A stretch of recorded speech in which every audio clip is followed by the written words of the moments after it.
Tuhan tolong. Terima kasih Bapa, terima kasih Roh Kudus. Engkau tahu jeritan hati umat-umat-Mu yang berseru kepadamu Tuhan. Kami percaya bahwa Engkau Elohim yang Maha Kuasa, sanggup melakukan perkara yang ajaib. Dan kalau Shalom saudaraku yang kekasih di dalam Tuhan Yesus Kristus. Senang kembali berjumpa dengan saudara semua. Dan saya berdoa saudara dipelihara oleh Tuhan, diberikan kekuatan dan perlindungan yang sempurna dari Tuhan kita Yesus Kristus. Amin. Saudara, kali ini saya akan menelpon seorang ibu ya. Kemarin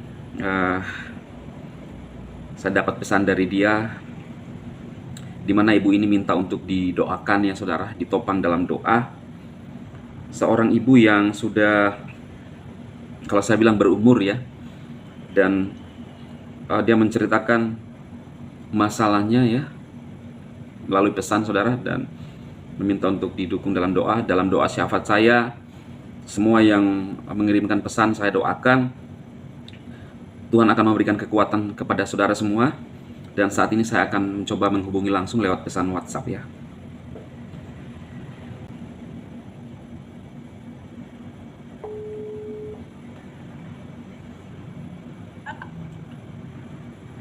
Shalom. Halo, shalom. Ya, selamat pagi Ibu. Selamat pagi. Ya, dengan Ibu siapa ya? Kemarin saya dapat chat dari Ibu ya, lewat nomor saya yang satu. Ibu Yani. Ibu siapa Ibu? Ibu Yani. Oh, Ibu Yani. Ibu Yani. Iya. Oh ya. Ibu di mana tinggal? Tinggal di Gresik. Di Gresik. Iya. Oh iya. Jadi perbatasan, belum sampai Gresik, perbatasan Surabaya. Bagaimana? Saya panggil apa ya? Saya panggil apa ya? Mau panggil namanya? Kok ini jabatannya kan hamba Tuhan? Iya. So, karena panggil Pak saja, panggil Pak Dema. Oh, umur saya 65. Iya. Saya membaca pesan Ibu ya, dan Iya. saya berdoa Tuhan pasti tolong Ibu ya. Amin. Iya. Ibu bagaimana, mungkin diceritakan sedikit kisah hidupnya seperti apa? 21 tahun yang lalu Tuhan itu panggil suami saya. Waktu itu anak saya itu masih kecil-kecil. Terpaksa mereka harus berpisah dari saya. Yang nomor 2 dibawa sama kakak dari suami saya. Yang paling kecil dibawa adik saya. Tapi waktu itu keadaan ekonomi adik saya juga kurang bagus. Jadi anak saya yang paling kecil ini hidupnya tuh nggak bagus lah. Jadi kekurangan gitu. Sampai akhirnya anak-anak saya sudah lulus SMA itu. Jadi saya waktu itu tinggal berdua sama anak saya yang cowok. Jadi kasihan anak saya paling kecil ini. Terus dia sudah lulus SMA. Dia pulang ke saya. Terus dia bekerja. Dia kerja itu untuk ngasih, ya istilah kasarnya itu untuk ngasih makan mamanya. Semua kebutuhan mamanya tuh dia yang nanggung. Sementara anak saya cowok itu kan dia sudah menikah. Dia menikah kan, dia kerja ikut orang ya, belum jadi sales. Jadi mungkin juga uangnya itu terbatas lah. Saya juga nggak mau musik rumah tangganya, kasihan. Terus anak saya yang cewek ini 4 tahun yang lalu itu ceritanya itu kakak saya paling besar itu kan sudah ada umur.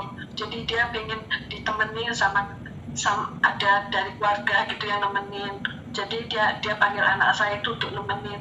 Entah bagaimana ceritanya, tahu-tahu dia bilang, anakmu sudah nggak ada sama aku loh. Kok bisa? Dia nggak tahu pergi kemana? Nggak tahu aku, kata gitu. Jadi jawabannya begitu.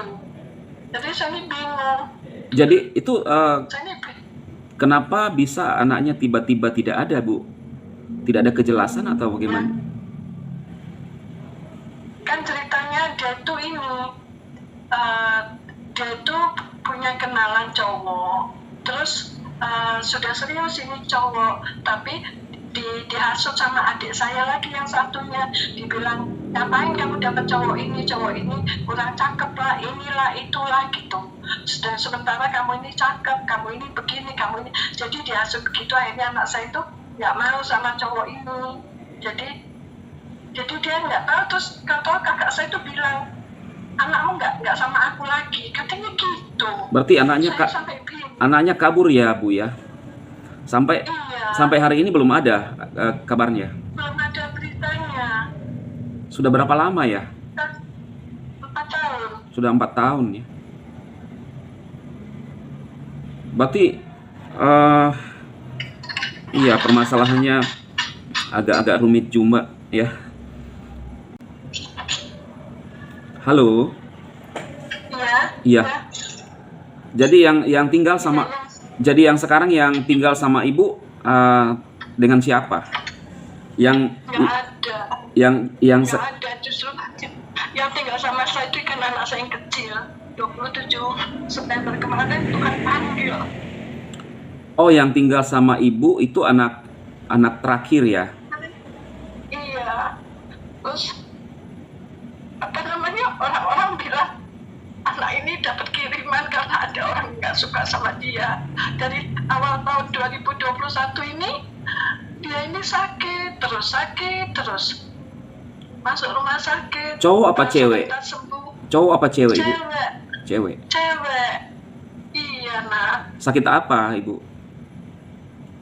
Awal dokter bilang asam lambung.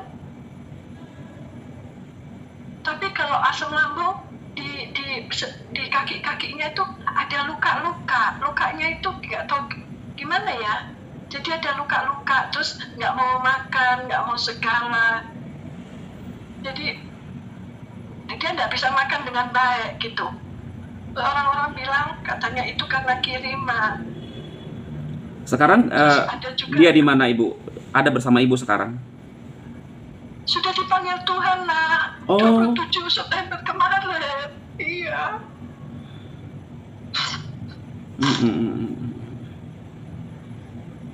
Berarti baru-baru ya, Ibu ya, anaknya dipanggil Tuhan ya? Iya, baru 1 hari yang lalu.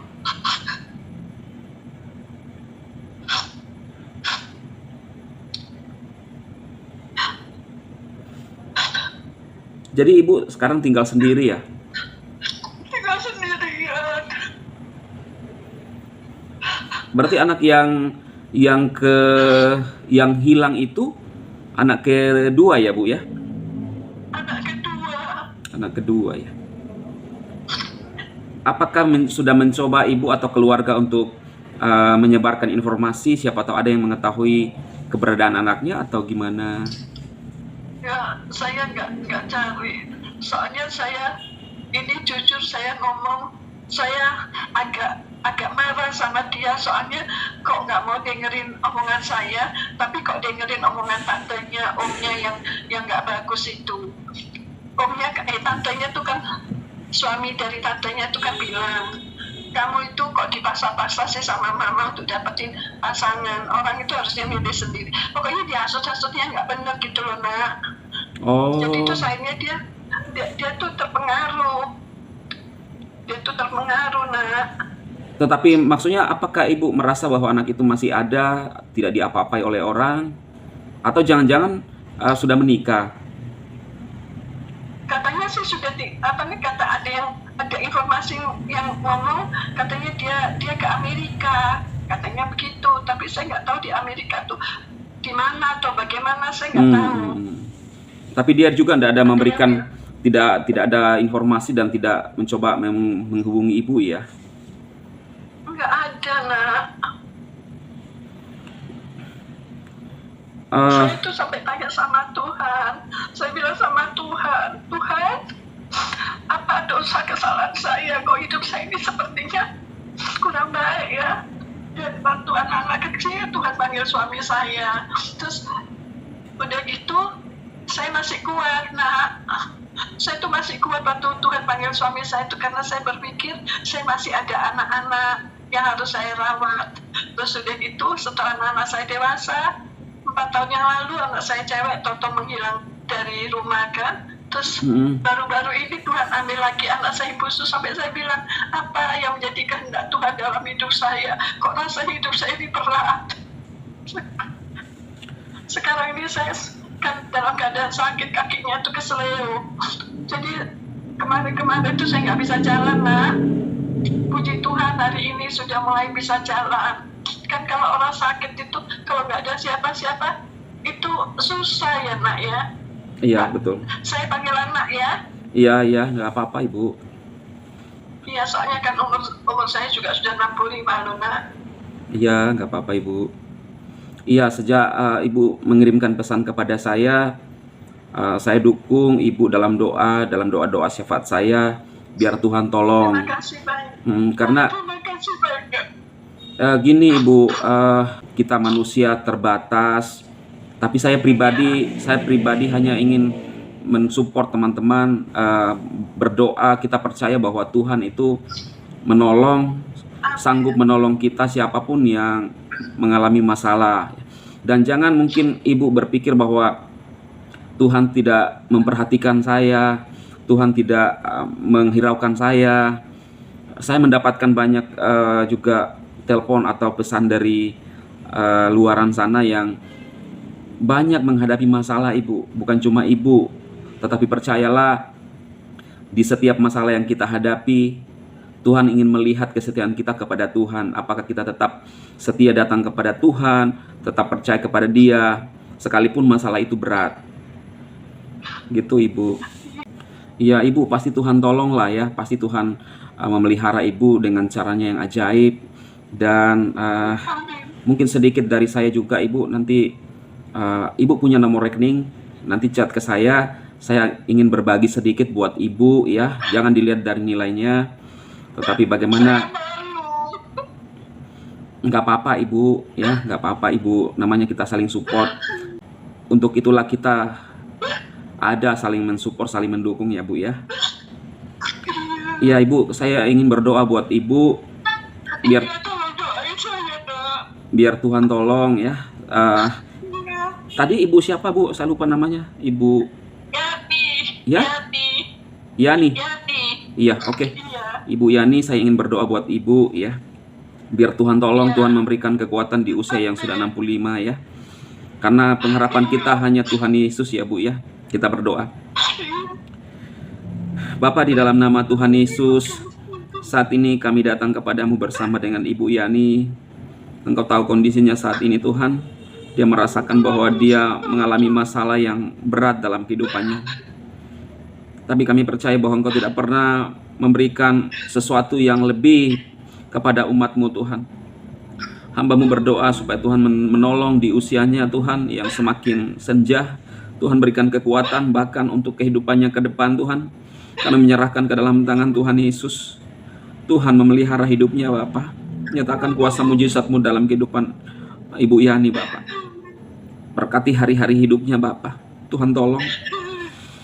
Terima kasih Bapa, terima kasih Roh Kudus. Engkau tahu jeritan hati umat-umat-Mu yang berseru kepadamu Tuhan. Kami percaya bahwa Engkau Elohim yang Maha Kuasa, sanggup melakukan perkara yang ajaib. Dan kalau saat ini juga Tuhan belum ada komunikasi dari anaknya Tuhan yang kedua, Tuhan tolong jamah hati daripada anaknya supaya dia boleh mengingat ibunya Tuhan dan boleh menghubungi ibunya kembali. Dan sempurnakan kesehatan Ibu Yani sehingga dia kembali kuat dan sehat dalam beraktivitas dan dipulihkan Tuhan. Terima kasih Bapa, terima kasih Roh Kudus. Inilah doa kami kepada Bapa di surga. Di dalam Yesus Kristus kami berdoa. Haleluya. Amin. Ibu percaya Tuhan tolong ya. Tuhan akan berkarya, Tuhan akan menolong Ibu. Ibu nanti jangan lupa dikirimkan di WhatsApp aja ya. Nomor rekeningnya jangan dilihat nilainya Bu, tapi ini kepedulian saya juga, bentuk kasih saya kepada Ibu ya. Terima kasih ya Nak. Iya. Iya. Iya. Tuhan berkati ya Bu ya. Iya, terima kasih. Iya, Tuhan berkati. Amin. Amin. Amin.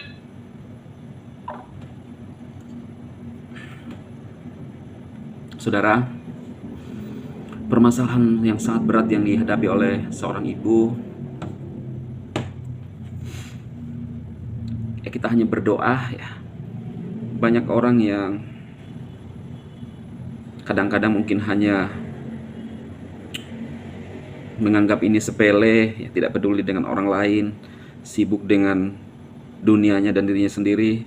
Tapi saya ingin menyampaikan kepada saudara bahwa Tuhan memanggil kita untuk menjadi saksi, dan apa yang kita punyai kita bisa membagikan kepada orang lain. Bagi saudara-saudara yang tergerak hatinya untuk melayani ya, atau yang punya berkecukupan lah ya. Banyak teman-teman kita di luar sana yang membutuhkan, dan saudara bisa mensupport mereka kalau Anda merasa berkecukupan dan diberkati Tuhan. Alkitab mengatakan bahwa siapa yang menaruh belas kasihan kepada orang-orang lemah memiutangi Tuhan. Anda bisa mensupport. Oke saudara ya, semoga video ini bermanfaat, dan saya tetap berdoa Ibu Yani ditolong oleh Tuhan. Amin. Tuhan memberkati semua.